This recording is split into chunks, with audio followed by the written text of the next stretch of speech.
आज सकाळपासून माझी अक्षरशः धांदल उडाली होती. केस कसे ठेवायचे काहीच सुचत नव्हतं. 10 वेळा कपाट उघडलं, 100 वेळा आरशात स्वतःला पाहिलं, पण एकही ड्रेस मनासारखा वाटत नव्हता. शेवटी माझा आवडता घागरा घातला आणि आशू मला न्यायला आली. प्रिया, आज तर तू खूप सुंदर दिसते आहेस. थोड्याच वेळात आम्ही समरच्या बंगल्यावर पोहोचलो. दिव्यांच्या झगमगाटाने संपूर्ण बंगला उजळून निघाला होता. समरने स्वतःहून आमची भेट घेतली.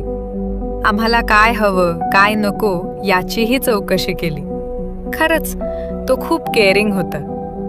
तो समोर असला की मला स्वतःचाच विसर पडायचा. असं वाटायचं वेळ इथेच थांबून जावा. समोरच्या एका हाकेवर कितीतरी लोक त्याच्या पार्टीला आले होते. तो आहेच तसा, सगळ्यांना आपलंसं करणारा. आशू पुन्हा माझ्या मागे लागली होती. प्रिया, आज तरी समरशी बोल. मी फक्त हसले, कारण समर समोर आला की माझे शब्दच हरवून जायचे. मला वाटत होतं आज कदाचित मी त्याच्याशी मनमोकळ बोलू शकेन, पण मला अजिबात कल्पना नव्हती की पुढच्या काही मिनिटात माझं आयुष्य कायमचं बदलणार होतं. आशू पुन्हा माझ्या कानात कुजबुजली. प्रिया, आज नाही बोललीस तर कधीच बोलू शकणार नाहीस. मी फक्त हसले, कारण समर समोर आला की माझे शब्दच मला सोडून जायचे. कितीही ठरवलं तरी त्याच्यासमोर गेल्यावर काहीच बोलता यायचं नाही. आणि तेवढ्यात अचानक टाळ्यांचा मोठा कडकडाट झाला. सगळ्यांची नजर स्टेजकडे वळली आणि माझीही. समर स्टेजवर उभा होता, नेहमीसारखाच हसतमुख, नेहमीसारखाच देखणा.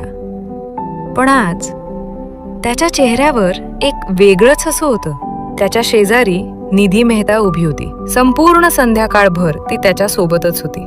मी स्वतःलाच समजावत होते, कदाचित मी उगाच विचार करते, कदाचित ती फक्त पार्टीसाठी आली असेल.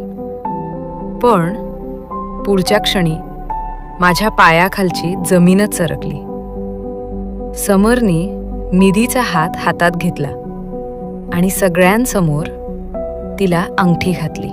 क्षणभर माझा श्वासच थांबला. डोळ्यासमोर सगळं धूसर झालं. विश्वासच बसत नव्हता. काही क्षणांपूर्वी ज्याच्याशी बोलायची हिंमत गोळा करत होते तो आज दुसऱ्याचाच झाला होता. माझ्या मनात जपलेलं प्रत्येक स्वप्न एका क्षणात तुटून पडलं होतं आणि सगळीकडे फक्त टाळ्यांचा आवाज घुमत होता. पण त्या टाळ्यांच्या आवाजात माझं तुटलेलं हृदय फक्त मलाच ऐकू येत होतं. विश्वासच बसत नव्हता. आत्ताच जे घडलं होतं ते खरं आहे की स्वप्न हेच मला समजत नव्हतं. सगळीकडे टाळ्यांचा कडकडाट होता. लोक त्यांच्या एंगेजमेंटचा आनंद साजरा करत होते आणि मी गर्दीपासून दूर हातात ऑरेंज ज्यूसचा ग्लास घेऊन एकटीच उभी होते. डोळ्यांतून ओघळणारे अश्रू त्या ज्यूसमध्ये पडत होते आणि त्या ज्यूसमधला गोडवाही जणू हरवून गेला होता.